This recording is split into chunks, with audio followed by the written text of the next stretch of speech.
doing that, and you actually got a pulse back because you guys were on task. You provided high quality CPR. You had hardly any breaks in it. Your hands-on time was greater than 90%. Everything was rocking. You saw an end tidal increase with your dosing, and now you have ROSC. So obviously, one of the things that in the post-ROSC state is a 12 lead, but I want something before a 12 lead or at the same time. So while one's getting a 12 lead, I'm getting what? And some usually vital signs, yes. Because my concern, and I'm sure your concern is, what's the perfusion, right? We're measuring perfusion, and we want to know. Now, sometimes, depending on the dose of your last epi, you might have somewhat of a hypertensive post-ROS patient, right? We've seen those. Is that one that lasts long?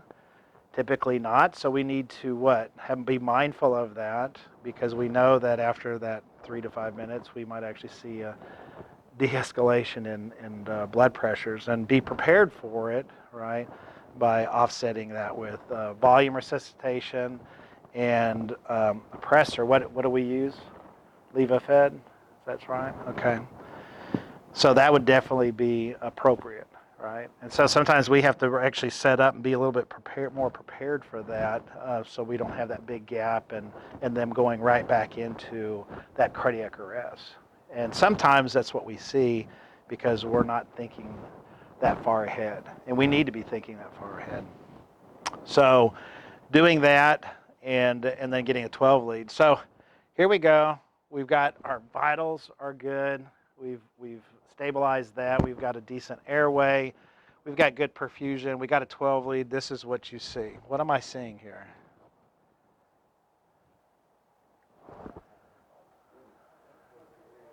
Yeah, I see an inferior because that is leads what? 2, 3, and AVF. Now I have like this thing that really increases my confidence because I saw what reciprocal to change, didn't I? That is actually and is the 1 and AVL. You did see some involvement over here on the lateral side too.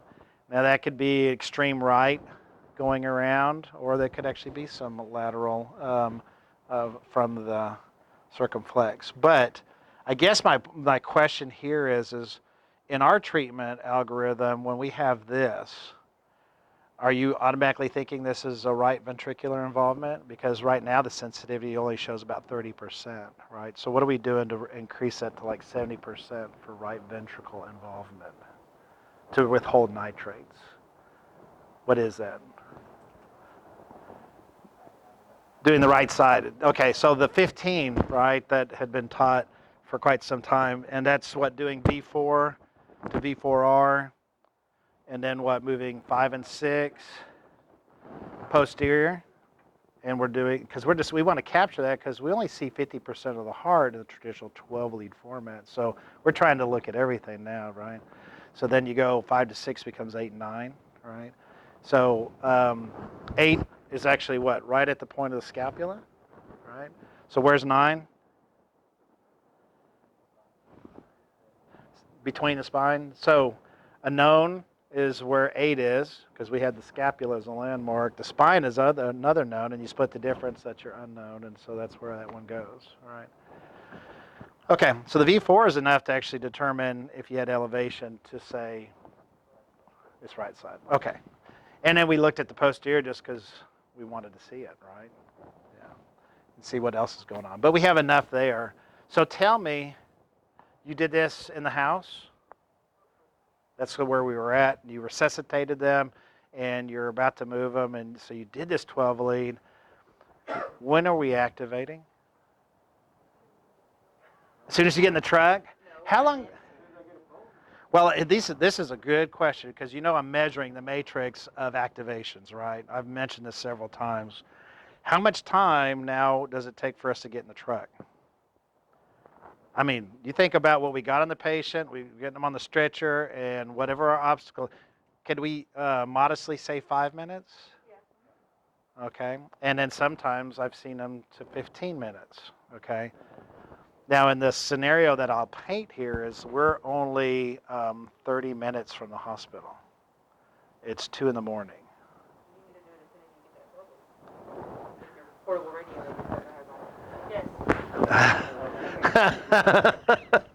Okay, I agree. So you see the importance in that scenario that early activation is going to help get the cath team there, maybe about the same time you get there, right? If they're lucky, maybe one of them's already there and they're setting up, and the rest are going to show up at the same time and meet you in the ambulance bay. Wouldn't that be perfect? And then we all go up together. So that's cool. But you said activating by the radio.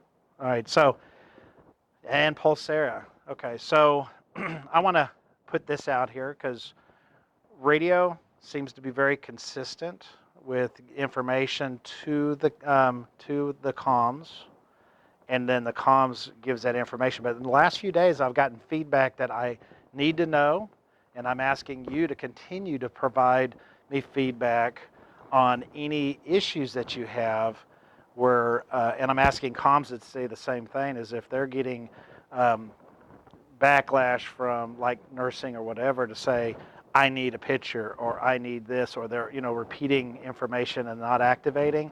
I want to know that, okay?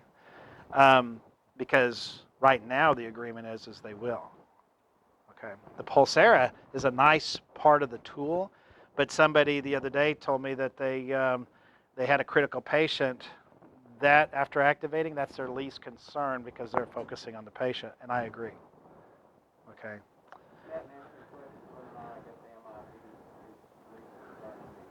Okay. So.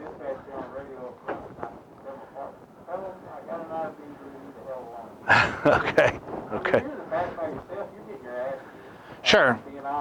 Yeah, Pulsera's nice, but sometimes you just can't do it. You're a big advocate for Pulsera because you use it for general patient piece and activations, and I see them, and it works when everything's perfect, but sometimes. Well, you never know when it's going to log you off, so you might use it that I morning. just heard this. I heard this You might use it yesterday. that morning, it works fine, and then that afternoon you go to. It bumps you out? It's logged. Yeah, you got to go back and redo your email, password, completely log back in. See, it's supposed to be if you log in at the beginning of your shift, it's supposed to be good for a 24-hour. It works for like several days. Yeah, it works for like 3 days, and then it throws you out. I'll go back and look and see if during their updates it changed some of the admin configurations. It'd be nice if you could just like use your face or your phone. You have that 4-digit pin. Well, you can, but once it logs you out, you have to go in and do your email and password. Okay. With my phone saves my email, so I just type in my password. Yeah, but that kicking you out where you got to log in and everything, that was new to me hearing that. So, Like every 3 days, you have to relog in. Well, it was supposed to be if you check at the beginning of your shift, then it should be good for that period of time. So if you were doing a 48 or yes, try that. I'm going to go back and look at the admin side of it. Yeah. Okay. Yeah, Mother doesn't look at anything but code stroke. Good Shepherd and Regional do all patients. Yep. So that we have, and here's the other piece. So the consistency is that you're all should be queuing up on the mic at the patient and activating the STEMI that direction. That is least variables. Okay. But if everything's appropriate and you can, because I'll be honest with you, when you do the Pulsera, I get valuable information on it. So does the hospital. But my focus has to be on the patient and making sure that your focus is on the patient. So sometimes they do come back and they'll ask me questions. Yeah, over and over, and you're just like, oh my gosh, stop. I'm coming, here's your. What's the key information that they do want that you should be giving in the report when you're calling in to make sure we have the right cardiology group there? I just gave it to you, right? The cardiologists, if they have history of it, because I've seen, check this out, in one area where they have an on-call group, obviously, but the on-call one wasn't that person that had previous history, so when they came in, they didn't run the case. They actually waited for that other group to come in, and that one that was on call was not an interventionalist. So then when he saw the 12 lead and the patient goes, yep, they're having a STEMI, then he had to call his partner to come in. That was a delay on a delay on a delay. So you see how that information that you provide earlier can actually help later in the hospital get the right people there at the right time. So that becomes an important piece. So People don't know that you can go back and forth in Pulsera too. Like, so you can just put in the base information and send your 12 lead, and then you can go back so they can at least look at it, and then you can go back and enter in the other stuff as you have the time. is that right?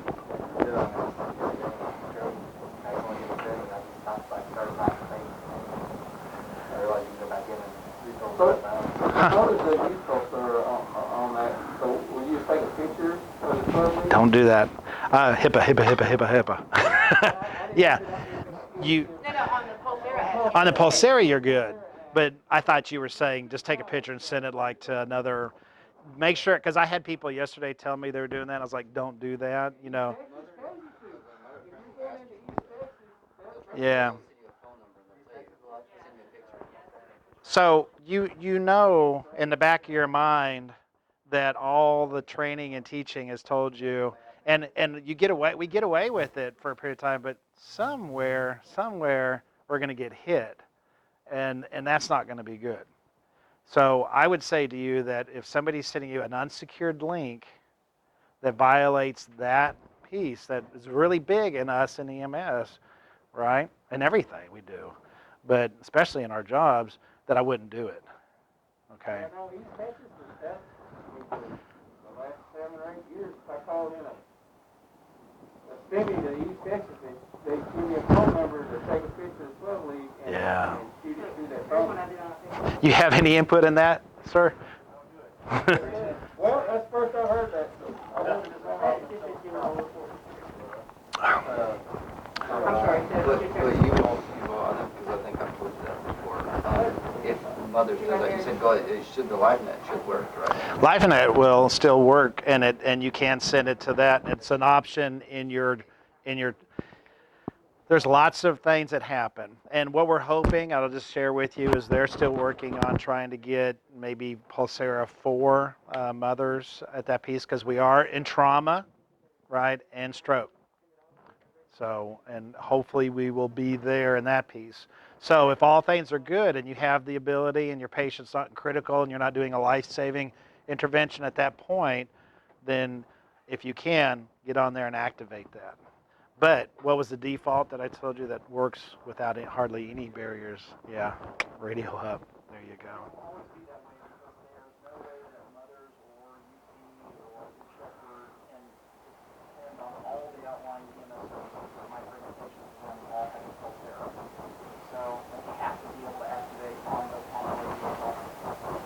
Yeah. Well, I've never had trouble with mothers actually. I just call and say I'm coming and so STEMI and can transmit my 12 lead whenever I get a chance. Mm-hmm. It's already, I walk in, they're like, When was your last one? When was the last one? When was the most recent time that you activated? about a month ago. And everything was good? Okay. They met you at the door?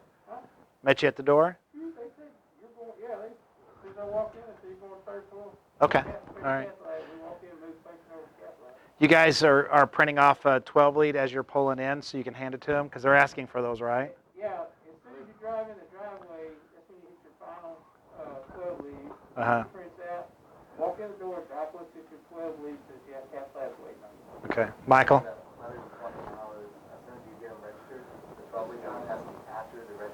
Yeah, so once you walk in and they register, then you have to. Because then they'll count that as their first 12 yeah. lead. Yeah. They count mine, and I always print mine in the parking lot as I'm driving That's what I up. did last time, and then they like, no, we got. Oh, they flag Yeah. it? Yeah. Oh, so they're wanting you to do it. In the hallway. Because they're still on your stuff.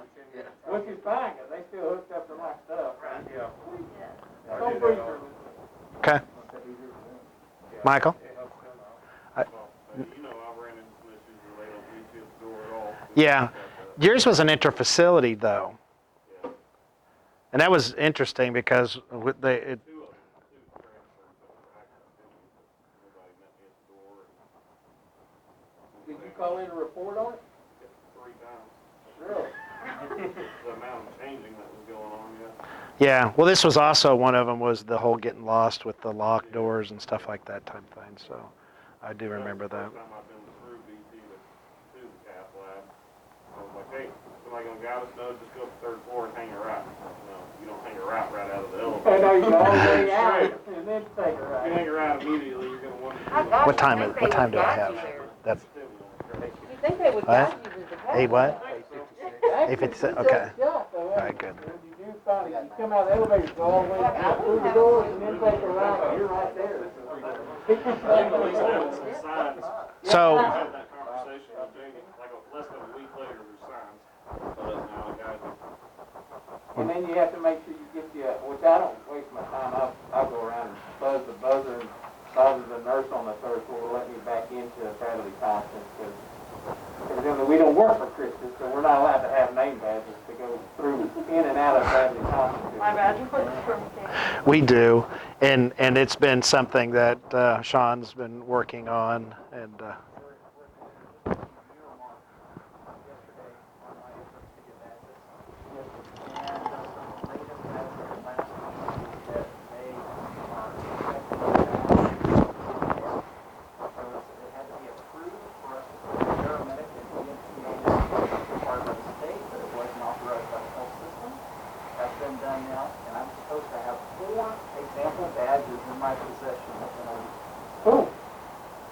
Because you get people like Michael that take the... Want to ask me if I believe that will happen? No, sir. It'll happen. It's going to be in a week. Won't be 3 weeks. We'll be transitioning. The reason that's important is it has an RFID tag, so that then we can also have you all where you have the codes, basically your badge and access to the hospital. Those work on our door. But they're not, because there are 2 frequencies in RFID tag. 25 and 50, and we have the opposite of what they make. Are they gonna be like, are you using one badges for every sub has one, or are they gonna be like an individual badge? Individual badges. That way, if there's a problem, we can cut off the individual. Because they only have 3 badges that you have to check your name badge in for. And people like Mike keep it on him and go back to Winsboro with him. I'm like, I know that dude, man. Let me call him real quick. Bring that badge back here. I So- like being number 3. so reeling it all back in, you can tell there's a lot of complexities to activation and getting your patient to the cath lab, right? So being due diligence in your activation at the patient at the time that you see it is definitely a key factor that helps with the patient's access to the cath lab and getting the right people there at the right time. And then obviously getting you with the patient there. And so continue on. I will share with you whenever we have updates on Pulsera for mothers. I see that sometime in the future. Yeah. So, Cardiac side? Yeah. so If you call one, make sure you check, next time you're in there, tell Jamie you had one that went straight to cath lab and they opened them up, because if it's positive, you get one of them little, yep. I got like 15 or 18 of these little fuckers. The tokens, the STEMI coins.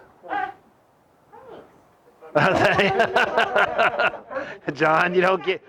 Oh, he's got another one in his. 15 of those, I don't have, these are the purple ones you just came out with. Oh, I know it, I like the purple Still ones. using advanced heart care, or are they using Christus? As far as I know of, and you can change. You can tell me if I'm wrong on this. They're still using the Baylor system that's up there for the cardiologist. Okay. Okay.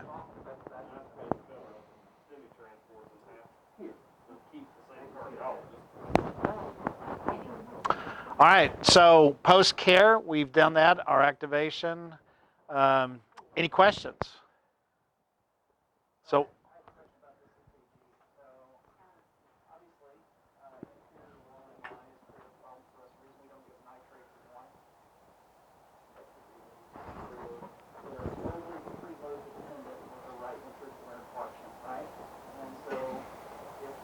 Preload dependent and give nitrates and vasodilate and no blood pressure problems bottoms up. Now, that does not mean that these patients don't get nitrates.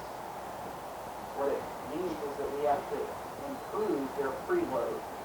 And So if you have this situation in a patient who is hypotensive, consult with medical control, get them on.